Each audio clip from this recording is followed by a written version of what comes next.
आप सबको बता दूं जो वीडियो का जो टॉपिक होने वाला वो है यूपीएस सर्कल के ऊपर। तो यूपीएस सर्कल क्या फीचर है, इसको कैसे आप यूज़ कर सकते हो, साथ में क्या टीनेजर्स भी इसको यूज़ कर सकते हैं कि नहीं, यानी जो भी यंग जनरेशन है आजकल का, यानी टीनेजर्स जिनको कहते हैं, क्या वो यहाँ पे यूज़ कर सकते हैं कि नहीं, चलिए आज के वीडियो में बताऊँगा।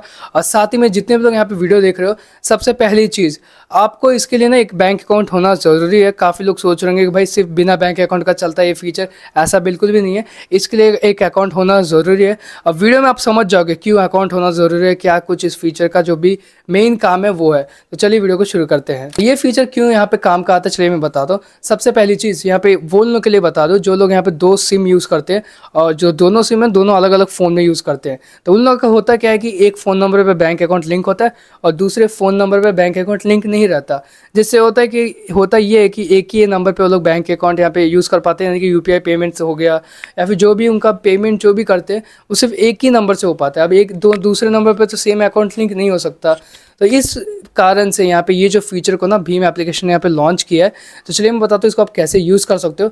और साथ में बताऊँ जिन लोगों के पास ना एक सिम पे बैंक अकाउंट है, दूसरे सिम में कोई भी बैंक अकाउंट नहीं है, वो भी इसको कर सकते हैं। और जिनके पास दूसरे सिम पे बैंक अकाउंट है लेकिन आप यूज़ करना चाहते हो अपना मेन वाला बैंक अकाउंट यानी कि दूसरा सिम वाला बैंक अकाउंट, तो वो लोग भी इसको यूज़ कर सकते हैं। तो चलिए आज का वीडियो यहाँ पे शुरू करते हैं। बताता हूँ कैसे आपको इस फीचर को यहाँ पे यूज़ करना है। सबसे पहली चीज़, आपको दोनों फ़ोन्स के अंदर भीम एप्लीकेशन को डाउनलोड कर लेना। ये आपको प्ले स्टोर पर मिल जाएगा एंड्रॉयड वालों के लिए, ऐप स्टोर पे मिल जाएगा आईफोन वालों के लिए। अगर आप एंड्रॉयड टू आईफोन करना चाहते हो तो ये भी पॉसिबल है, तो आप देख लेना अपने हिसाब से।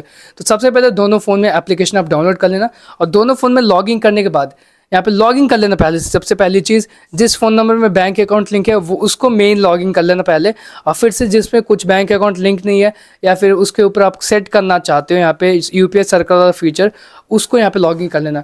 यानी दोनों नंबर को ना साथ में यहाँ पे लॉगिन पहले कर लेना। तो जैसे आप यहाँ पे दोनों नंबर पे लॉगिन कर लेते हो अपना यूपीआई, यहाँ पे जो भी भीम एप्लीकेशन में यूपीआई सब कुछ रजिस्टर कर लेते हो, तो आपको एक ऑप्शन नजर आएगा। जैसे एप्लीकेशन खोलते हो यहाँ पे नीचे की तरफ एक यूपीएस सर्कल नाम का एक ऑप्शन नजर आएगा, उसके ऊपर आपको सिंपली क्लिक कर देना है। अब जैसे ही क्लिक करते हो तो यहाँ पे काफ़ी सारे ऑप्शन आ जाएंगे, दो ऑप्शन आएंगे जहाँ पे बोल रहा है कि भाई स्कैन क्यूआर, या फिर आपको बताया जाएगा कि यूपीआई आईडी एंटर करने के लिए। तो आपको क्या करना है, यहाँ पे सिंपली यूपीआई आईडी इसके अंदर एंटर कर देना है। जैसे यूपीआई आईडी यहाँ पे एंटर कर देते हो तो यहाँ पे एक और आपको दो ऑप्शन नजर आते हैं। सबसे पहले यहाँ पे ऑप्शन आता है अप्रूव एवरी पेमेंट। अब अप्रूव एवरी पेमेंट में होता क्या है कि अगर आपने कोई भी पेमेंट कर रहे हो, को जो दूसरा वाला बंदा है यानी कि दूसरे फ़ोन में ना किसी को पेमेंट एक्सेप्ट करना ही पड़ेगा, तभी जाके जो पेमेंट है वो आपके दूसरे फ़ोन से होगी। लेकिन आपको अगर ये सेट नहीं करना चाहते, क्योंकि काफ़ी लोग इसको यूज़ नहीं करेंगे उतना, लेकिन एक और ऑप्शन यहाँ पे देखने को मिलते हैं लिमिट सेट का। अब लिमिट सेट में होता क्या है कि अगर आप मान लो कि आपने किसी का भी यहाँ पे लिमिट लगा दिया कि 200 रुपये स्पेंड करना बस, तो यहाँ पे आप 200 वहाँ पे लिख दोगे।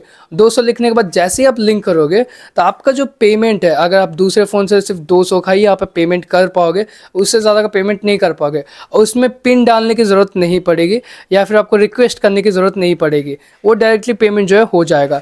लेकिन वहीं पे अप्रूव एवरी पेमेंट पे आप क्लिक करते हो तो आपको यहाँ पे वेट करना पड़ेगा जब तक दूसरा बंदा यहाँ पे एक्सेप्ट नहीं करेगा पेमेंट, या फिर आपका दूसरा फ़ोन में ही जब तक आप एक्सेप्ट नहीं करोगे पेमेंट तब तक वहाँ पे पेमेंट सक्सेसफुल नहीं होगा। दोनों में से ना किसी भी एक ऑप्शन पे सेलेक्ट कर लेना। मैं यहाँ पे स्पेंड विथ लिमिट पे क्लिक करूंगा। जैसे स्पेंड विथ लिमिट पे आप क्लिक करते हो, यहाँ पे आपको ऑप्शन आ जाएगा भाई कितना पेमेंट आप सेट करना चाहते हो। मैं यहाँ पे 200 लिख देता हूँ।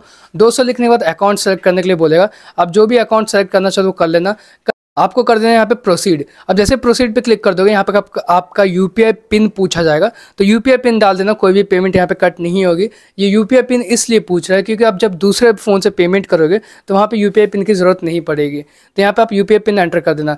जैसे ही यहाँ पे यूपीआई पिन आप एंटर कर देते हो तो यहाँ पे एक मैसेज आ जाएगा कि भाई रिक्वेस्ट सक्सेसफुल। आपका जो रिक्वेस्ट है वो चल जाएगा उस नंबर के ऊपर, जो भी आप नंबर लिंक किया आपने, तो उस नंबर के ऊपर ना आधे घंटे के अंदर उसको एक्सेप्ट करना पड़ता है। वो भी बताता हूँ कैसे। तो पहला फ़ोन का काम यहाँ पे हो गया जिसके अंदर मेन अकाउंट है। तो जैसे ये कर लोगे आपका रिक्वेस्ट सक्सेसफुल अगर मैसेज आ गया तो आपका काम जो है यहाँ पे हो गया। अब चलिए हम बढ़ते हैं हम लोग दूसरे फ़ोन की तरफ। अब जैसे आप दूसरा फ़ोन यहाँ पे ओपन करते हो, उसके अंदर आपने ऑलरेडी देख लिया होगा कि यहाँ पे एक मैसेज आया होगा। ऑलरेडी आपको एक मैसेज शो करेगा, वहाँ पे कुछ करने की ज़रूरत नहीं है। जैसे दूसरा फ़ोन ओपन करोगे वहाँ पे एक्सेप्ट नाम का एक ऑप्शन आएगा और साथ में आपका कितना लिमिट दिया गया है, आप किसका यूपीआई आईडी से आपका पेमेंट आएगा, वो सब इन्फॉर्मेशन आ जाएगा। आपको सिंपली एक्सेप्ट पे क्लिक कर देना है।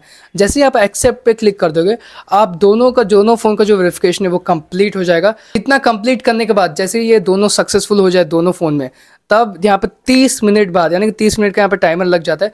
आफ्टर 30 मिनट यानी कि 30 मिनट बाद आप यहाँ पे यूपीआई पेमेंट्स कर सकते हो अपने दूसरे फ़ोन की मदद से भी। एक इम्पॉर्टेंट चीज़ यहाँ पे बताना भूल गया, जब भी आप पेमेंट करोगे तो आपको दो अकाउंट शो होंगे। एक आपका मेन अकाउंट अगर आपके पास अकाउंट पहले से लिंक है, और दूसरा वो अकाउंट होगा जिसको अभी आपने यहाँ पे यूपीएस सर्कल में ऐड किया है, तो इसकी मदद से पेमेंट कर सकते हो। तो ये है कुछ फीचर यूपीएस सर्कल का।